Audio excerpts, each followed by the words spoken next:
programang Pinoy Scientist. Tuwing linggo, alas 5 ng hapon hanggang alas 6 ng gabi.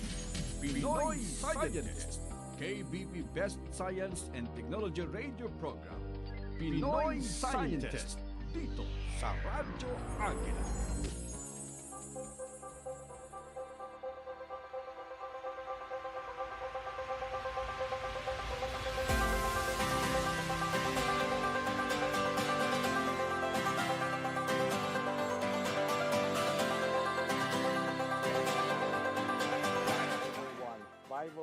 p.m. You're listening to Pinoy Scientist on DZEC 1062 Mega Manila. So this is Octa Hour. Ako yung inyong host, Dr. Guido David, on this nice, not so rainy Sunday afternoon. Mamaya i-introduce ko yung ating mga guests. So again, this is Dr. Guido David, Octa Hour, on behalf of my fellow co-hosts, Dr. JD and Dr. Castor Diocaris. Both are not here, and our producer, si Dexter. Batiin ko rin yung mga nasa tech booths natin. Hello. Sorry, hindi ka ako nakapag-online. Nakapag-live. Maybe next time. And then some of our mga frequent na Twitter friends, like si Blank Epoch, si Raya, I am Negatron, Gigi, Lay Sanpi, Franel, Manuel Teson, Joyce, Pral Gonzalez, Bing Salvador, si Jet, si Bella, Alyssa, Bray, Rain, and Nika. Okay, so just a few. And then, of course, happy advanced birthday sa aking brother and sister this coming October. I'm sure marami pa akong friends na may birthday. So hindi ko kayo nabati lahat. Also sa mga fellow alumni board members ko, sina Elaine, si Dr. RJ, and others, masyado marami to name them all. Si Mike Sikat, of course. And ayun.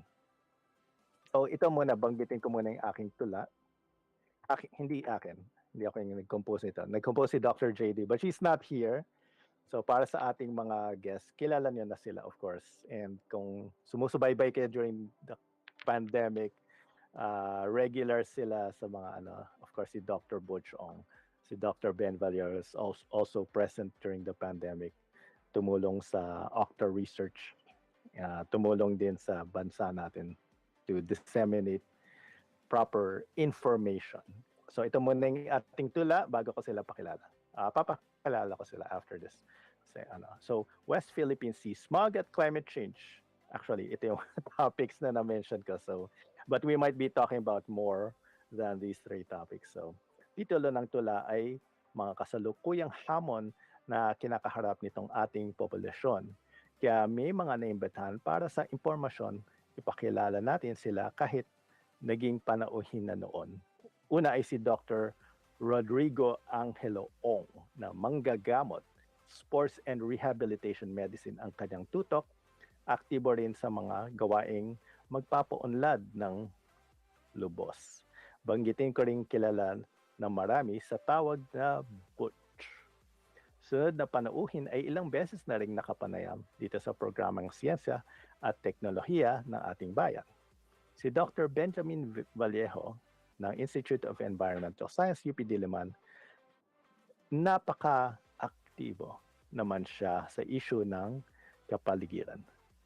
Halimbawa, ang West Philippine Sea na usapin, kailangang may pagkakaisa para mas mapaiting itong intervensyong magpoprotektang magaling upang wag namang mawala ang likas na para sa atin.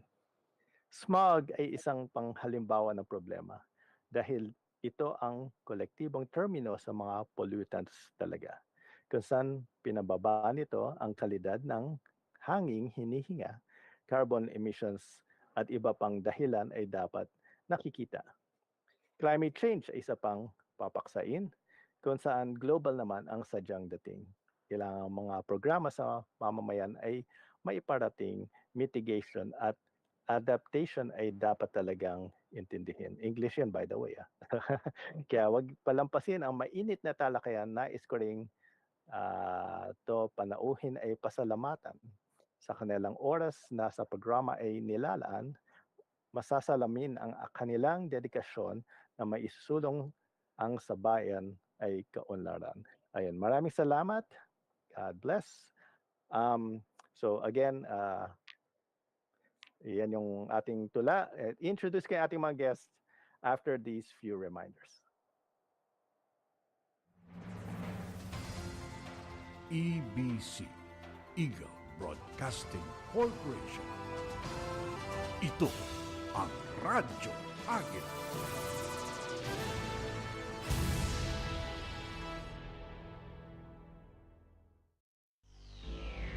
Mga bagong kaalaman sa siyensya at teknolohiya. Alamin sa programang Pinoy Scientist. Tuwing linggo, alas 5 ng hapon hanggang alas 6 ng gabi. Pinoy Scientist. KBP Best Science and Technology Radio Program. Pinoy Scientist. Dito sa Radyo Agila.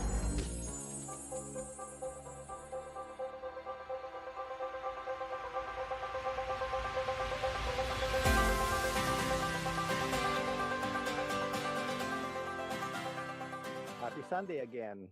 This is Dr. Guido David at Pinoy Scientist on DCEC 1062 Mega Manila.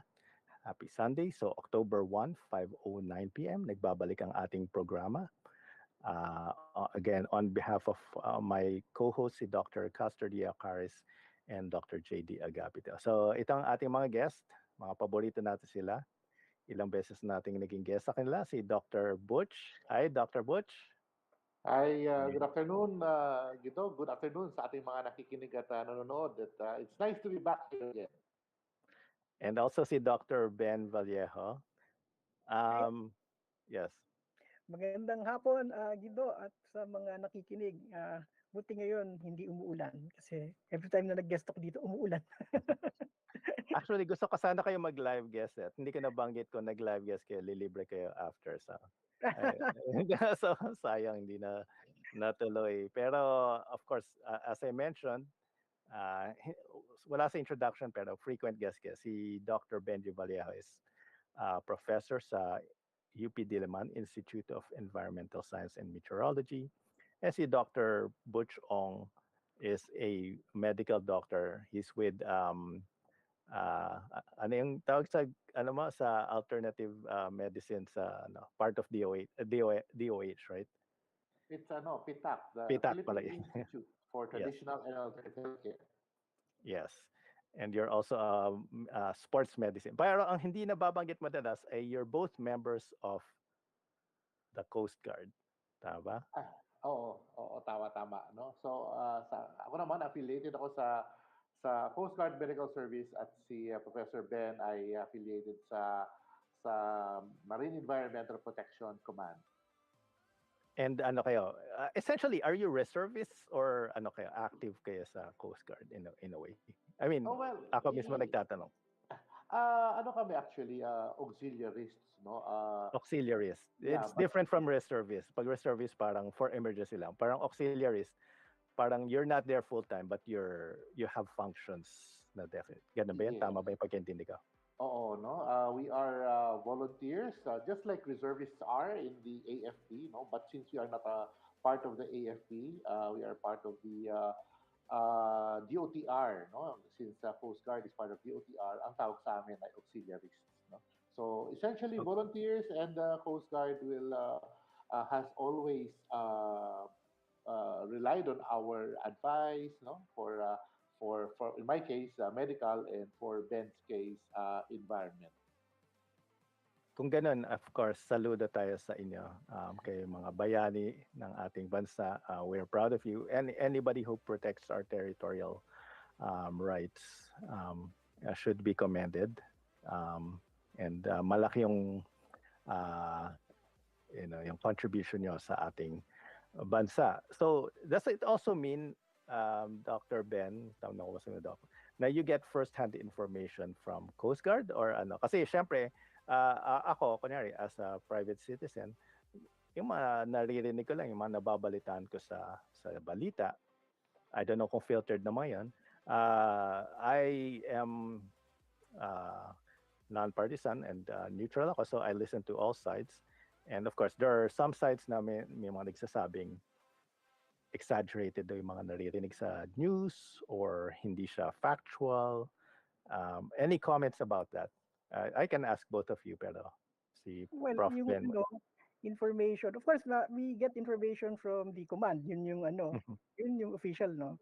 Of course, may mga other information that you hear from other people, but of course, they're not official, no? Hindi Yeah, siya yeah. official information.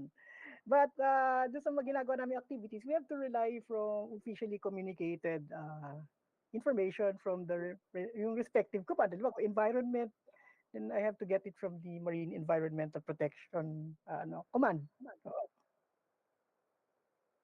Okay. And si Dr. Butch gets his information regarding sa medicine. Ganun ba yan? From the medical command? Tama ba? If my understands. Yes, no. Since we follow the chain of command also, no, being a uniform service, no, there are information, especially during COVID-19, no, we Mhm. receive first-hand information that we assist the Coast Guard with when it comes to carrying out their functions, no. But syempre, no, yung mga balita at yung mga galing yan sa spokespersons ng command, no. Mhm. So we just receive and we filter, then we assist in the processing of the information, no, interpreting of the information, and giving the Coast Guard advice, no, kung ano ang nararapat na gawin. Pero would you say na most of the news na naririnig natin sa media are accurate or fairly accurate regarding kunyari mga the use of water cannons, the use of ano uh, yung mga ganyan na there's some level of hostile activity going on sa West Philippine Sea. Would you say that on the whole is accurate, or or is there counter perspective on Kung that? well, like you say, yung ibang information na yun galing sa kay Commodore Tariela, who is actually fulfilling the role of official spokesman of the peace, the Coast Guard in those matters, no? Kasi si Admiral Balilo is also the spokesperson for other issues, no? So, kung sinabi ni Commodore Tariela, ay may mga video clip pa siyang pinapakita to our news networks, then that's factual, no? That's what the Coast Guard actually, yun ang pinakita ng Coast Guard talaga. Oo. Mhm. Ngayon, nasa media na yun kung paano nila i-spin o interpret yan. Kasi meron naman Okay, tayong freedom of the press, di ba? right. Oh,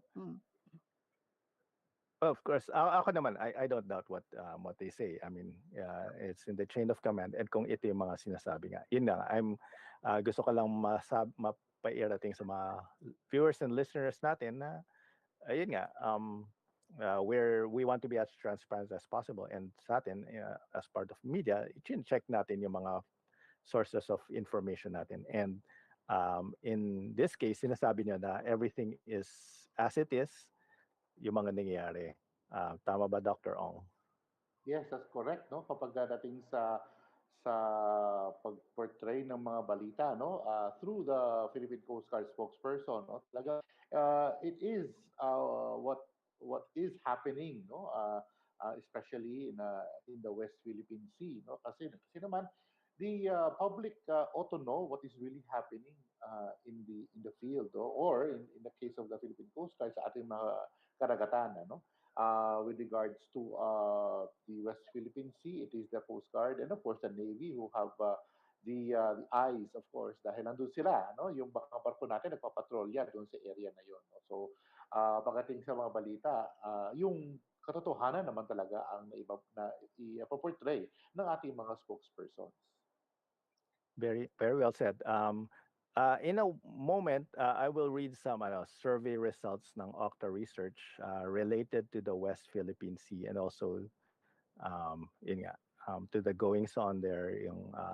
Pero before I get to that, any comments from any of you or from both of you doon sa decision ng ano um, to remove sa Scarborough Shoal yung floating barriers. Any comments on that? Since ako, I have a lay perspective on this.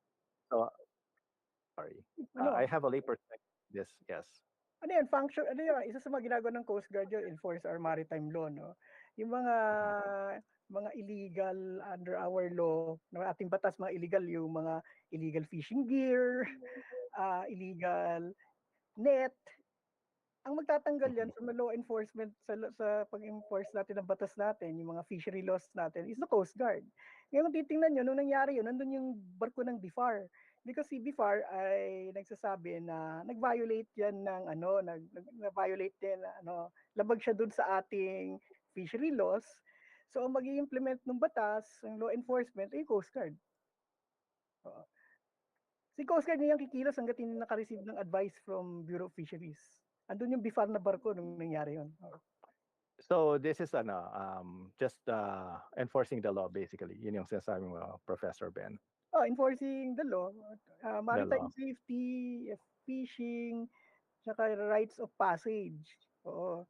Wait, sorry since clueless ako dito. Yung barriers na yun were put there to prevent us from Well, fishing, ganun ba yun? ang report sa media, and according to the PCG spokesman, that was placed by the Chinese Coast Guard to prevent entry to the shoal sa Ayungin Shoal. So parang binabakuran nila Asa yung na show. tayo? Parang Oh, sinasabi nila, akin to, hindi kayo pwede binabakuran ko. pumasok. Oo. Kumaga, in the same way kanina, kumakain tayo, tapos meron ditong lechon. Sabi ko, akin tong lechon na to, huwag kayong, huwag kayong lalapit dito. Yun, Parang ganon. yun yun, kung ma-prove mo na meron kang legal rights sa lechon mo. Right. Yeah, of course. Oo. Ayun. So, ang inutos ng Pangulo natin, tanggalin yung barriers. Inutos yun ng presidente, tapos saan bababayod, edi tiningnan din ng Bureau of Fisheries yun. Yung Coast Guard na nag-implement nun. Mhm. Any additional comments, Dr. Butch? Well, actually, no, tama si Professor Ben, kapag dating sa ating mga um, mangingisda, no, at syempre, exclusive economic zone natin, yung area na yun. So, para tayo makapag-economically benefit from our own area kapag binakuran. But of course, it is also a matter of safety. No? Dahil siyempre, pag may hindi alam, at gabi, for example, at nangingisda during time na medyo poor visibility at sumabot pa lang mga bangka doon sa mga harang na yan at baka it might cause loss of property and death. No? So, the authority talaga to address it is yung merong law enforcement capacity, which is the Philippine Coast Guard pagdating sa karagatan. Okay. Ito, so again, na-mention ko kanina na after research conducted its second quarter to go na masa survey, this was done July 2023, July 22 to 26. And then 1,200 respondents nationwide. Ang tanong is, ito yung English version, do you agree or disagree with the response and policies of President Marcos towards the West Philippine Sea? And 43% agreed, 15% disagreed. So overall, Filipinos still agreed. And then 41% said neither agree nor disagree. So undecided. Any response on this or comments? What do you think of this? Masyado ba mababa? 43% agree, 15% disagree. Dr. Butch? Sa akin Sorry. siguro, yeah, sa akin, mababa siya, pero it does take the majority pa rin. No? Mhm. It also means that there are more people already aware of the situation. No? Aware Not and only engaged. because of, Mhm. yeah, no? Hindi lang dahil sa media, no? In the usual mass media outfits, no, like TV or radio, no, but it's also found in social media, no. So ibig sabihin mas marami na ang nakakaalam, no. I guess the attitude towards the current situation in the West Philippine Sea, no, is about sovereignty, no, and majority, I suppose, no, even if it is 40+% lamang, no, I think it still takes the majority of the votes, no, for the protection and the parang yung keeping and upholding the sovereignty of the Philippines doon sa ating exclusive economic zone. Gusto yata magdagdag ni Prof. Benji. Yes. Ayun, sabi niyo 41% yung hindi pa 43. yung Yung 41 yung undecided, yes. undecided. At ito yung nangyari bago itong mga lumabas na issue no yung July pangingisda na 2023. umikot dun Yes. sa bangko ng Oscar ship ng China at yung net, di ba bago pa to? Yes. Medyo siya, sa tingin ko parang medyo mababa pero yung sinasabi yung 41% pwede mo magbago ng yun eh. Pero malaki yung undecided. So malaki yung pwedeng madagdag sa ngayon, Agila. baka hindi pa kasi nila nakikita lahat ng mga issue at hindi naman tatanga-tanga ang mga mamamayan natin. No? Magde-decide yan ayon sa kanilang perception at ng pagtingin sa yung mga katotohanan o facts tungkol dyan sa case na yan. Kaya ang trabaho ng media ay hindi dapat itago yung mga ganyang facts para makapag-desisyon ang mga mamamayan. So sa susunod na survey, baka mas konti na lang yung undecided. Tama yun. And nahula kami ni Professor Benji doon na July pa to na-conduct. So medyo luma na tong, hindi naman gano'n kaluma, pero medyo lumang datos siya. So baka meron mga more recent events na could change the numbers. And sa narinig ko, Octa Research will be conducting its third quarter survey soon. I think this month of October. Although I will just for transparency, yung trend analysis nito ng satisfaction towards the response, actually 3 consecutive quarters na namin itong tinanong. So last year, satisfaction was 66, and then nung March it was at 54, and then July it was at 43. So medyo bumababa siya, or maybe hindi lang siya bumababa. Pero strangely, sa Metro Manila, I mean, bumaba siya na konti, pero malaking binaba niya sa Visayas eh.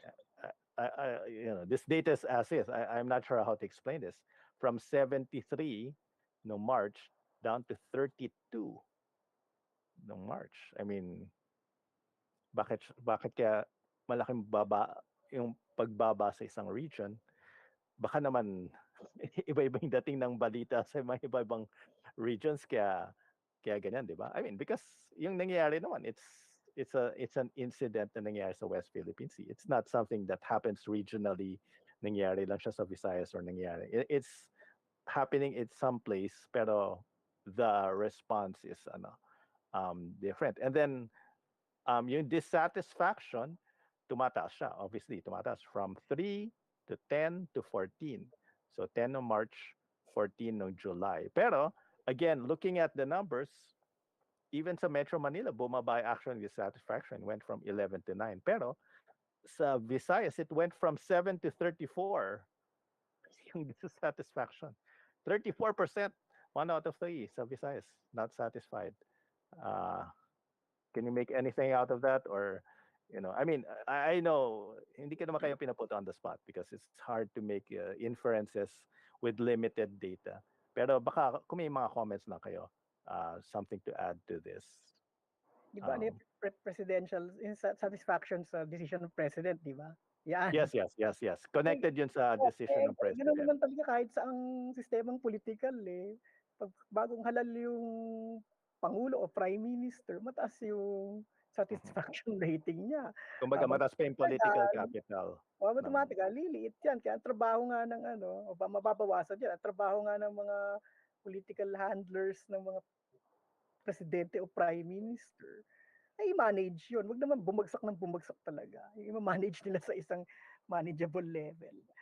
Yung konteksto kasi niyan siguro maraming factors yan Marami tayong mga political analysts, mga sinasabi nga sa wikang English pundits, na ina-analyze yan. Makikita natin sa mga social media feed, sa Twitter, at sa mga news reports, makikita natin kung paano nila ina-analyze yung mga ganyan na Pero hindi ako nagtataka kung bakit bumababa kasi ganyan naman talaga kahit saan. Totoo 'yun. It's the nature of it na ano, Professor Ben, na yung political capital will ano, starts high, 'di ba, may honeymoon period and then, it tends to trend, Tama. downward generally. Lalo na 'pag may nakitang malaking pagkakamali, parang ngayon nangyayari sa Canada 'no, si Justin Trudeau pinayagan yung isang 98 years old na veteran ng SS, ah, sa parliament nila, pinalakpakan. So, ngayon naapektuhan yung satisfaction rating ni Trudeau. Yeah, because the optics are not good Oo, na oo, pinapasok may isang essentially a Nazi, 'di ba? oo, Nazi. Ayun, yung mga ganyang issue ang mahalaga. Yung ating mga political analysts, marami silang nasasabi tungkol diyan. We should be mindful. Any ano, additional comments, Dr. Butch, or um, Yeah, no, tama si Dr. Ben. Time goes by habang lumalayo from the original election period, talagang mas marami na kasi nakikitang mga problema sa bansa. At yung expectation sa mga tao before, no, dapat na-realize na by this time. And siguro, one case in point, for instance, let's digress a bit. No, for instance, yung Department of Health Secretary hanggang ngayon hindi pa na i-appoint, no? hindi pa na-confirm. Hindi pa Na-appoint na-confirm pero pala. hindi pa na-confirm. Na-appoint, Yes. that's right, no? Na-appoint siya and pero the CA, no, suspended muna. It's ano dahil for lack of time, dahil ang daming gustong itanong ng ating ng commission, no, on appointment. So all those things, no, nagko-compound na, no, yung mga expectations ng mga tao, plus marami ng mga, sabihin natin, mga issues na kailangan ng solusyon, no, at para sa isang presidente, lahat kasi ay priority, di ba? So it's also difficult, no? The political analysts also have their own opinions and their own points of views and their own priorities. So as time goes by, talagang expected na bumababa talaga. Pero it is really up to the current administration to uh, identify the priorities, no, kung saan talaga mauunlad ang ating bansa at establish ang ating sovereignty, no, yung ating defense and all the other issues. Okay, well said. We have more to cover on that. Pero in the meantime, huwag kayong aalis. Pinoy Scientist will be back after these few reminders. EBC, Eagle Broadcasting Corporation. Ito ang Radyo Agila.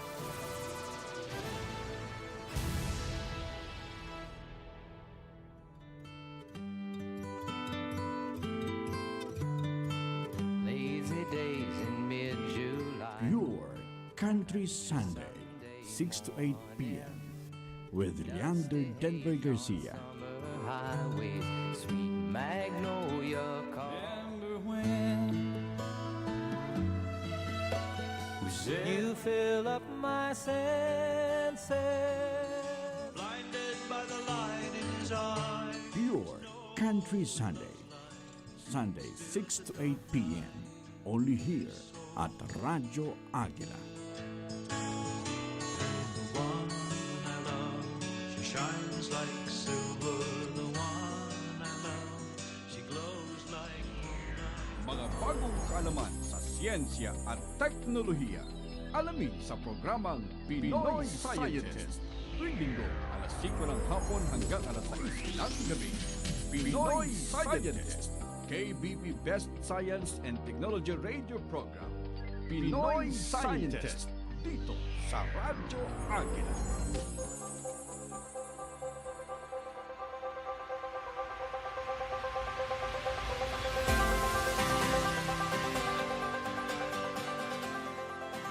Yung mga Pure Country Sunday songs talaga, nakakatuwa pag naririnig ko yun, napapakanta ako. Although baka napag-aalatan yung edad ko yata. kung nagigets ko yung mga kanta dyan, I'm sure yung mga Gen Z, hindi nila, well, baka yung iba, hindi naman lahat. Lahat. So, nagbabalik ang ating programa. This is Dr. Guido David on Pinoy Scientist at DZEC 1062 Mega Manila. So it's October 1, 5:33 p.m. This is Octa Hour. And again, I'm hosting on behalf of my co-host, si Dr. Castor Diocaris and Dr. JD Agapito. And itong mga guests natin, mga friends natin, kasama heroes ng pandemic, si Dr. Butch Ong and Dr. Ben Vallejo. Pero ngayon, hindi pandemic pinag-usapan natin about international relations and itong nangyayari sa ating mga sa mga ating territorial sort or territories. And of course, itong mga kasama natin, these are experts on international, paano ba sabihin yan, Prof. Ben, yung international, yung shadow science, ano ba yan? Kasama yan sa international science, Well, ano ba, how would you describe that? ni Doc Butch nag-aral lang science diplomacy Ayun, science diplomacy. So, sa International Network for Government Science Advice sa Malaysia. ayun. You Ayun. said it better than me. Okay, thank you for Oo, sharing that. oo. So experts sila on a lot of topics, not just policy, not just science.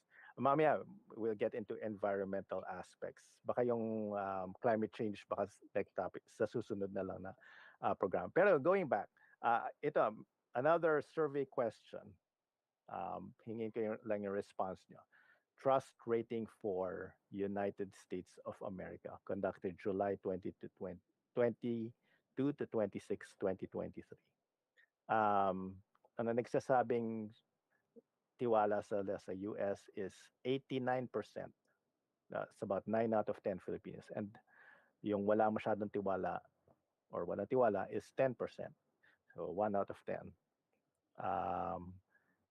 And pag titingnan natin yung trends, this has been consistent. Hindi siya nagbabago masyado. It's not affected too much by the recent I mean, if we compare it to 2 years ago, nung January 2021, it was only at 83% yung trust. Pero more or less, it's been moving in over the past years around 87 to 92. So it's within the margin of error. Mataas to, di ba, Prof. Benji? Would you say mataas to? 8, 9 Mataas out of yan. 10 Oh, Filipinos. mataas yan kasi sa yung ibang allied countries ng US like UK or Germany. Europe. Mhm. Wala kasi yung 40 yan for Talaga? Oh, well, I may be wrong, no? Pero pala, kaya tayo ganyan kasi meron tayong malakas na historical connection and cultural connection with the US. So, hindi na Cultural. ako magtaka yan. Una, marami mga Pilipino may kamag-anak sa US, di ba? So they have to trust it kasi andun yung mga kamag-anak. Yun nga, yung sinasabi nating historical and cultural connection with the US. Kumbaga, we're very much intertwined with the United States. Or para masyadong yung malakas yung connections natin. Intertwined yung. Yeah, Yeah. kung ano yan, kung positive or negative, ibang kwento yun. Pero ang pero yung yun talaga yung lumalabas That's sa akin. Actually, hindi ako nagtataka kung bakit ganyan yan. Yeah, di ba? Tanong mo, out of 10 Filipinos, ilan yung gusto mag-migrate sa US? Baka marami pa ka, pwede na rin marami ng options kasi. Marami ng options. Baka may survey ang OCTA tungkol dyan. Pwede yung tanong. Any comments, Dr. Butch? Well, actually, if we can link that to what is happening in our region, no? I think when that survey was done, no, hindi ba yun yung panahon ng balikatan kung saan nagkaroon ng exercises yung Philippines and the US, no, in territorial defense exercises, no? At the point in time, no, the US has shown its support sa bansa natin when it comes to that aspect. Pero yeah, actually, it really is more than cultural for me. No? It is the presence. The presence of the US is felt also kapag panahon na ng balikatan, for instance. No? So, uh, bukod pa doon, Gido, doon sa mga balikbayan boxes na dumarating kapag yung kamag-anak natin ay bukod pa doon sa mga kamag-anak natin sa Amerika. No? And of course, yung the relationship natin has spanned decades talaga. And the support is there when it comes to yung technological ano ng Pilipinas, for example, for the Philippine armed forces, no, when it comes to helicopters and etc. No? But also with the economy, no, maraming mga US firms, no, mga multinationals are in the Philippines, so, offering jobs sa mga Pilipino in our own backyard, for instance, so mga back offices, no. Notwithstanding that we have a lot of OFWs going to the United States every year to work. So I suppose all of that, no, combined together, no, that is the reason perhaps why talagang 80%, I think 80 plus percent yata, no, ang satisfaction, no, or trust rating uh, natin sa United States. Yes, and I remember a few months ago, nag-conduct ako ng informal survey, non-scientific, sa Twitter about the EDCA. And majority pa rin. I can't remember the exact numbers, but I think around mga 7 out of 10. I could be wrong, it could be a little higher or lower, pero around 7 out of 10 or 70% ang sabi they favor EDCA or they favor joint military exercises in these sites. So, and that's definitely connected sa trust ng mga kababayan natin sa USA. Ngayon, ito, another question that was asked dun sa survey, um, measures to be prioritized by the president to address the issues relating to the West Philippine Sea. Again, conducted July 22 to 26. Although they are allowed more than one answer, pero 70%, 7 out of 10 says, further assert the Philippines' territorial rights through diplomacy and other peaceful methods.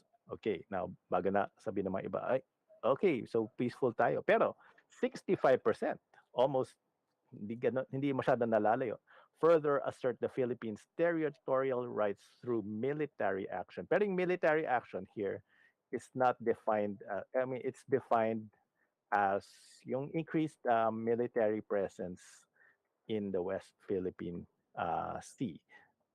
Not aggressive, but more of defensive. And then 61%, more than 6 out of 10 says, to modernize and strengthen the Philippine military's capability to protect the country's territories. So it's clear, more than 6 out of 10 Filipinos nagsasabi na we have to assert our territorial rights in the West Philippine Sea. Pero um, while we assert it using diplomacy, we also assert it by strengthening our military and by increasing yung military activity sa West Philippine Sea. At least 6 out of 10 Filipinos, majority nagsasabi na. Any response, Dr. Ong, Dr. Butch? Yeah, no, pagdating naman sa usapin na ganyan, no, sa akin kasi tatlong fronts ang involved dito. Yung una, of course, is presence in the field, no. So kapag wala nagbabantay, alam naman natin na madali talagang pasukan, no. At kapag nandoon yung ating mga assets sa area na yon, no, asserting our presence in the area, no, mas mahirap makapasok. Pangalawang front yung diplomatic front, no. So we have diplomatic ties, so, with almost all the nations, you know. And when we have our kung nag-tiptoe tayo sa diplomatic aspect when it comes to the West Philippine Sea, we still have to assert what is within our exclusive economic zone, no, which was established, no, in The Hague, no, several years ago. The third front, of course, is in the home defense, no? Nandito sa Pilipinas mismo, no? With regards to modernizing our army, modernizing our Coast Guard, our Air Force, and our Navy, no? And of course, the citizenry, no? Kaya hindi lang yung kasundaluhan ang dapat natin capacity, but also our citizens. No? Sino pa ang magde-defend sa ating bansa kundi tayong lahat, no? As citizens of the Republic. No? So again, no, tatlo yan. Una, yung presensya natin sa field, which is in the West Philippine Sea, at karamihan sa ating mga kababayan would like to see us more visible in that area. Pangalawa, in the diplomatic arena, wherein our Department of Foreign Affairs and our sabi natin armed forces are collaborating, no? Para lang talaga ma-assert natin yung ating diplomacy. At pangatlo, yung ating enhancement, no, ng ating citizenry pagdating sa home defense. Professor Ben, anything you want to add? Okay, yung diplomacy, yung diplomasya, I think, ibig sabihin, medyo mature na mag-isip ng ating mamamayan tungkol sa mga ganyang politically contentious issues to. Kasi sa ibang bansa, military action ka agad gagamitin nila. But you're right. I think we have some maturity regarding yung Ibig perspective. sabihin, tama naman yun kasi ang ating national interest, dapat diplomacy naman talaga yun. Sinasabi namin, isa konting diplomasya na natutunan ko sa science diplomacy, yun naman talaga ang unang gagawin mo. Ngayon yung military action, no? Kasi una, hindi naman ang ating constitution sa ligang batas ay nagsasabi na tinatakwil natin ang digmaan bilang state policy. Hindi tayo pwede mag-start ng gera. Unconstitutional yun. Pero hindi ibig sabihin na hindi tayo magagawa ng mga military actions para hindi yung i-defend yung ating territorial integrity. So kailangan lang doon sa WPS yung regular patrols. Kasi yun ang nagsasabi talaga na meron kang pinapakita mo yung sovereign power mo to patrol your own territory. So, kailangan yan. At yung atin namang Navy at Coast Guard nag-improve na sa ganyan. Pero kasama dyan sa diplomatic approach na yan ay yung ating mga treaty allies like yung the US, UK, Canada nga ngayon kasama na dyan eh. And Australia and Japan para i-reinforce yung ating capability to patrol. Pero hindi tayo pwedeng umasa diyan sa ating mga allies, no? Treaty allies. Kasi ang ano lang nila, ang kanilang gagawin, i-defend yung kanilang territory. So hindi mo expect yung Canadian ship nandyan yan forever. No? Babalik yan sa Vancouver, di ba? Oo. Ayun, tama naman yung sa tingin ko, mature na yung pag-iisip ng ating mamamayan pagdating sa mga hot issues na ganyan. But that's good to know kung mature na tayo mag-isip. And so key points na nakuha ko sa inyo, yun nga, diplomacy is very important, especially since sabi niya nga, nasa larangan kayo ng science diplomacy, which involves diplomacy. So peaceful means. Pero we should increase our military presence doon sa area. Na-mention rin niyo yung using yung our allies, although nasabi ni Prof. Benji na hindi naman tayo dapat umasa. Pero admittedly, 41%, that's the same survey nagsabi, expand diplomatic efforts with the countries within and outside of the region to reduce tension in the area. So we can maybe ask for help from our friends to to assert the territorial rights. Ang isang nadagdag ni Dr. Bochong is the involvement of citizens. Is this related to I mean, a few months ago, I think narinig ko na there was some, hindi naman yata natuloy ito, pero may nag-mention na we should arm our fishermen and make them as reservists. Is this something along those lines or iba yung sinasabi niya na And how do you feel about arming fishermen as reservists? I think maganda sumagot dyan si Professor Vallejo. Okay, sige. Kasi involved din ako sa mga ganyan usapin with our national security group. No? Ang problema kasi civilian economic activity ang fishing. No? So, unless talagang nasa state of war tayo, saka lang natin pwedeng i-induct sa naval auxiliary siguro. That's a good point. Ginawa na yun ng World War II. Ang Britain, lahat ang UK nung kinakalaban ni Hitler in World War II, inindak lahat ng merchant seamen nila and fishery vessels as an auxiliary of the British Navy. Well, state of war. Di naman tayo naka-state of war, kaya hindi ako na una, ite-train mo yung mga yan. Hindi, may mga rules of engagement kasi. Hindi naman pwedeng putok lang ng putok. Di ba? Yes. Kaya, sa tingin ko, hindi yan kailangan. Ang kailangan, samahan mo ng Coast Guard Patrol. Activity na yan. Di ba ginagawa na yun ngayon? Oo. So yung Coast Guard talaga to increase sorry. Can I ask kasi since kayo yung mas familiar sa Coast Guard, do we have enough Coast Guard resources in terms of enough people, enough troops, enough equipment? I mean, of course, kung kulang, we can lobby for that na increase niyo yung budget ng Coast Guard, di ba? Dagdagan natin. Bigyan natin ng from what I heard, Coast Guard will be entitled to intelligence funds, right? Because they're involved in military activity. So I mean, I maybe you're not in the position to answer that, but sa inyo, sana observe nyo lang. Is there a need for definite need for strengthening, modernizing the weapons as mentioned ng ating mga kababayan? Sa akin, oo, no? Because Coast Guard is not only for patrolling our seas, no? Maraming function ng Coast Guard aside from yung pagbabantay ng mga baybayin natin, no? Meron din siyang health aspect, no? Nasa search and rescue, for instance, kapag may tumaob na na bangka o kaya sa disasters, no? Coast Guard is almost always there at the forefront of rescue. So aside from the patrolling aspect, the health aspect must also be enhanced. Yung ating medical service ng Philippine Coast Guard, maaari masuggest ko lang siguro magkaroon tayo ng hospital ship, perhaps more helicopters which can do yung paglilipat ng mga pasyente and the delivery of relief goods, no?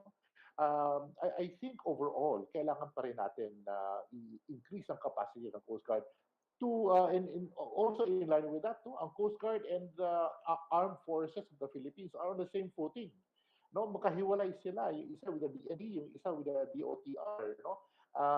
And yet the Coast Guard holds a lot of responsibilities and tasking. So sa tingin ko, kailangan talaga dapat natin i-enhance yung Philippine Coast Guard natin. Prof. Ben, may additional ka? Aside from... hindi lang naman yung floating assets, yun ang nakikita ng media ng mga tao, di ba? Matagal na natin ginagawa yan kasi in the last 10 years, kumukuha, may mga dumarik na bagong patrol vessels from Japan, tapos yung galing sa France, no? At yung dalawang malaki na gabyero silang, di ba? Yun ang dumating ngayon. Kailangan dagdagan yon ng more capability. Pero hindi lang yon kasi for example, dun sa environmental response nung nangyari oil spill sa Mindoro, nakita natin na may kulang pa rin na equipment, no, na kailangan pa natin i-arkila sa ibang bansa, sa Japan, di ba? So isa lang pinag-usapan nga namin with the PCG, kaya yung kaya ba nating bumili ng ROV drone for environmental response, mga ganon. Of course, hindi naman madaling usapin yan kasi mahal. Di ba? Mahal ang ROV drone, it's probably in the 100 million siguro. Baka hindi nagkakamali. Kailangan mo rin ng support ship training, di ba? So, hindi lang doon sa maritime patrol capability, pero ibang functions ng Coast Guard, pati environmental protection, maritime safety, at yung sa navigation. Kailangan natin ng chart na matino, kundi sasadsad yung mga barko. Ayun. Hindi pa nga natin napag-usapan yung environmental response sa oil spill, which is very important, and I'm glad na si Prof. Benji's on top of that dati. Wala na yung balita na yun, but you never know kung kailan ulit baka may mangyaring something similar, di ba? We should always be prepared. Tama ba, Prof? Kasi mangyayari ulit yan kasi tayo ay hazard-prone country. Tapos yung ating mga standard sa barko, kailangan din natin upgrade.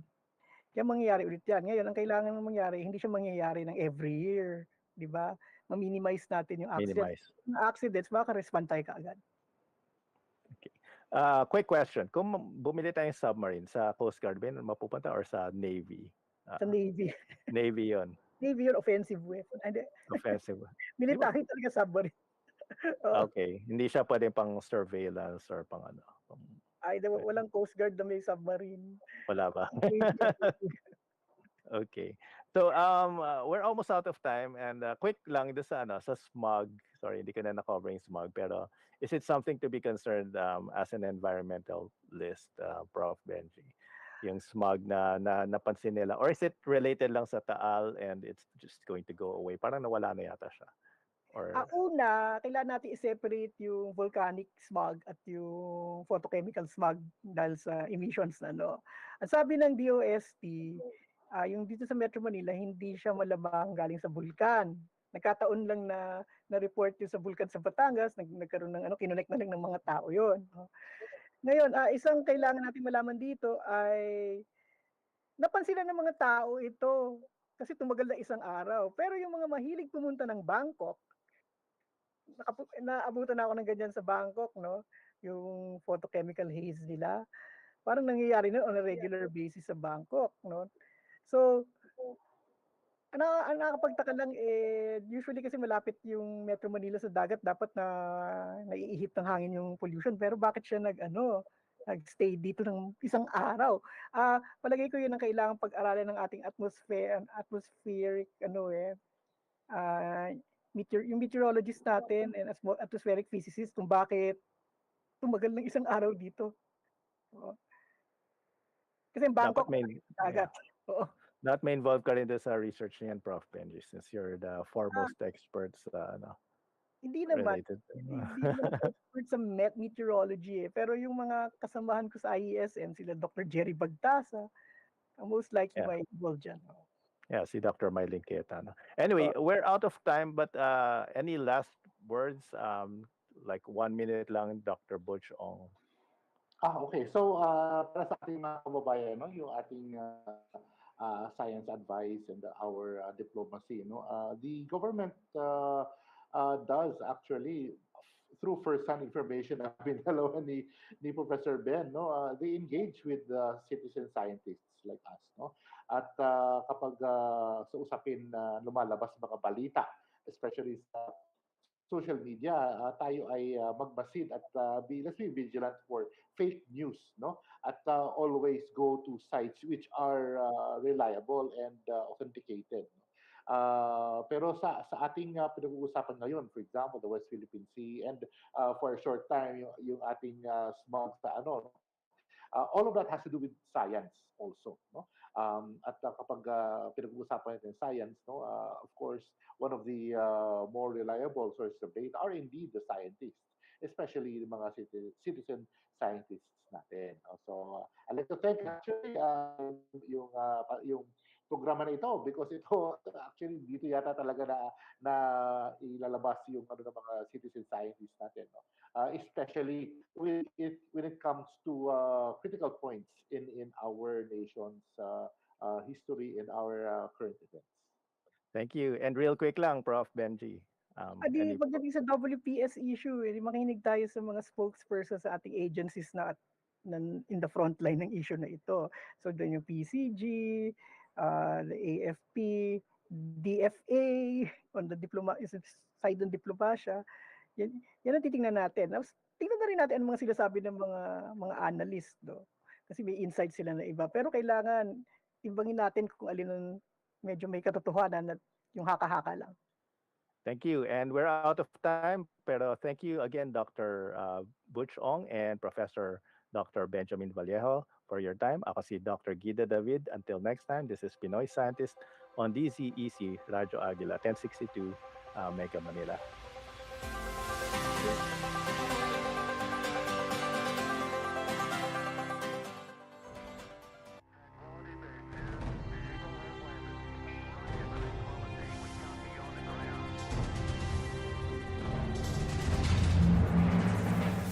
decades of excellence in broadcast communication.